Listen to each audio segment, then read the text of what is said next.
verdade eterna escondida nas catacumbas dos seminários. Enviada em 22 de fevereiro de 2006. Local, São Paulo, Brasil. Salve Maria, caríssimo professor e amigo, se assim me permite chamá-lo, Orlando Fedeli e demais integrantes da equipe da Monfort. É munido da santa alegria dos que esperam em Deus que lhes escrevo e peço-lhes licença para me dirigir de modo particular ao professor Orlando para demonstrar-lhe minha real satisfação em poder escrever-lhe saudando-o pelo empenho e ardor apostólico com que leva adiante a mensagem de Nosso Senhor, empunhando firmemente o estandarte da associação pelo Senhor presidida. Já há um bom tempo que queria escrever-lhe, mas sempre deixei de fazê-lo devido ao fato de conhecer as dificuldades que o Senhor e a sua equipe têm para responder às inúmeras cartas que lhe chegam às mãos. Mesmo assim, não pude deixar de fazê-lo devido ao meu insistente desejo de tratar ao menos um pouco com uma pessoa que alimenta exatamente os mesmos ideais que eu, inclusive, faz isso há muito mais tempo que eu. Sou ex-seminarista de uma congregação certamente conhecida pelo Senhor, mas que por prudência peço-lhe o favor de omitir ao eventualmente publicar minha carta. Também lhe pediria a bondade de omitir meu sobrenome, pelo qual eu era chamado quando estava no seminário. Peço-lhe tal favor devido ao fato de conhecer algumas ideias reinantes nos seminários da congregação em que vivi, e devido a isso, se um dia eu voltar a ingressar em algum desses seminários, isso poderia complicar minha situação, devido às ideias que antes eram por mim defendidas abertamente, mas que depois tiveram que ser defendidas na surdina. Explico. Eu fui seminarista redentorista por 7 anos, período no qual pude aprender muito com diversos sacerdotes doutos, realmente doutos e santos, que defendem nossa igreja com todas as suas forças e que por isso eram ridicularizados pelos próprios confrades.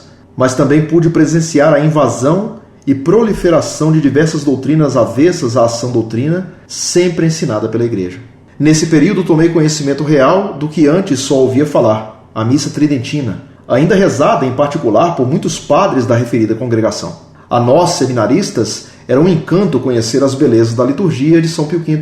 Porém, só podíamos travar conhecimento com os sacerdotes que a celebravam, como que às escondidas, pois se nossos reitores soubessem, poderíamos ter sérios problemas, entre os quais sermos acusados de não estar no seminário por vocação, mas por farisaísmo, já que as formas da liturgia de sempre, na mentalidade estreitíssima desses últimos, evocava símbolos de poder sobre o povo, e com o Vaticano II tudo que se evocava não eram nada mais, nada menos que símbolos de serviço. Eu nunca consegui perceber nenhuma conexão lógica nessa argumentação, que antes de mais nada soava aos meus ouvidos como uma descabida tolice, das mais bobas e muito mal pensadas. Mas sempre o grande argumento era que eles eram os reitores e nós seus súditos. E caso não os obedecêssemos, mesmo no erro, seríamos demitidos. Ainda assim, entre nós seminaristas corriam antigos missais cotidianos em latim. Haviam pequenos grupos que se interessavam muito por todas as formas da liturgia de sempre,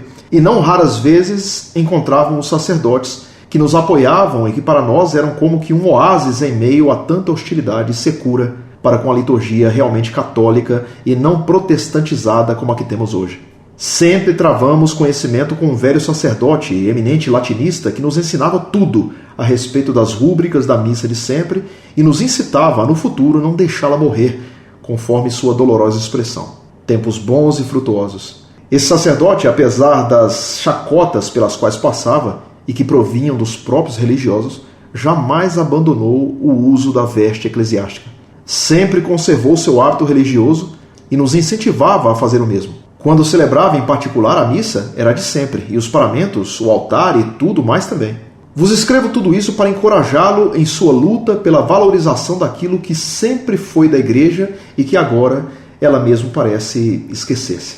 Sei que o Senhor não precisa do encorajamento de um jovem tão imprudente como eu, mas escrevo-lhe mesmo assim, nem que seja para demonstrar-lhe que pessoas como eu também podem sustentar ideais retos. Se lhe servir para algo as minhas palavras, ficarei contente, e se não servirem, também fico contente, pois sei de minhas muitas limitações e da minha ousadia em tomar tanto o seu tempo, e por isso posso até atrapalhá-lo em seu apostolado, mas só escrevo essas linhas no desejo de alegrar-lhe o coração, afirmando que, embora tenha deixado o seminário, sei que tanto eu quanto os demais que perseveraram são defensores daquilo que a igreja sempre ensinou, e mais, são seus leitores.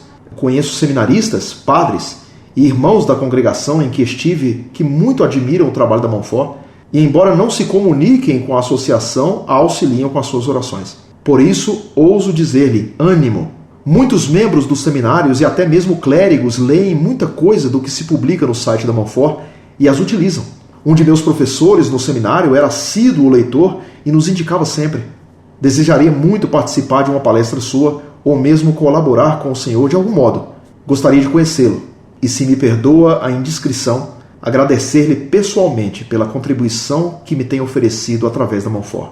Ad Jesum per Mariam.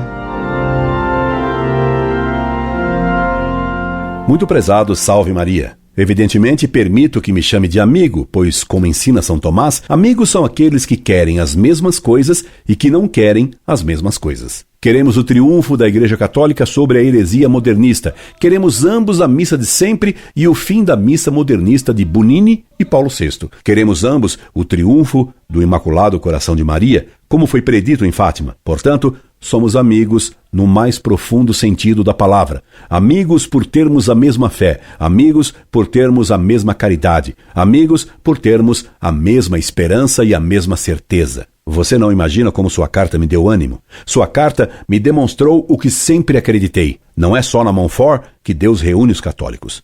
Por toda parte, a graça de Deus inspira nas almas a fé católica e a caridade ardente que dela nasce. Que bom! Que bom saber que, mesmo nos seminários modernistas, Deus suscita em almas fiéis a coragem de resistir à heresia, celebrando a missa de sempre, ainda que às escondidas, nas catacumbas dos seminários modernistas. Que bom saber que ainda há padres que são perseguidos por terem a fé verdadeira. Que bom saber que ainda há sacerdotes perseguidos por sua fidelidade à batina e ao missal, por sua fidelidade à lei de Deus e aos seus votos.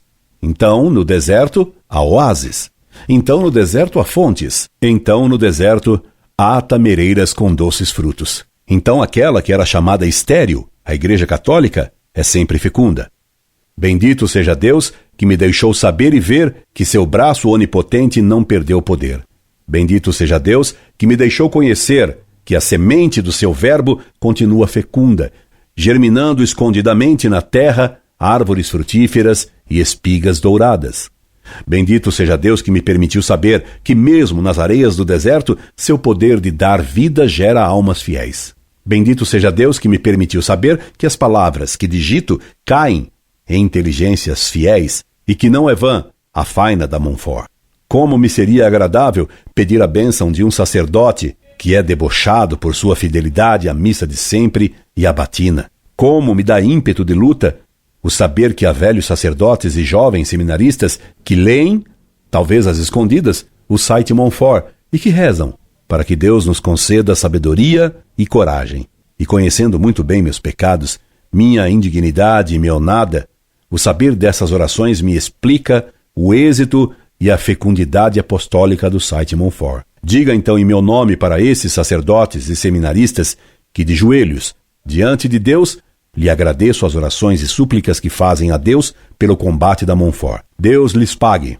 São as orações deles e de muitos outros que fecundam nossas cartas e que dão sal às nossas polêmicas. E se era assim, em seu seminário, certamente em outros lugares acontece isso também. E se de fato o Papa Bento XVI liberar a missa de sempre dos entraves iníquos que tão injustamente a tolhem, então haverá uma enxurrada de jovens sacerdotes que se declararão pela missa de sempre e pela Igreja Católica Apostólica Romana de sempre. Lutemos e rezemos juntos. A vitória, a vitória! Deus não muda e Deus não falha. A vitória! Viva o Papa! Viva a missa de sempre! Viva a Santa Igreja Católica Apostólica Romana! Incorde Jesus Semper, Orlando Fedeli.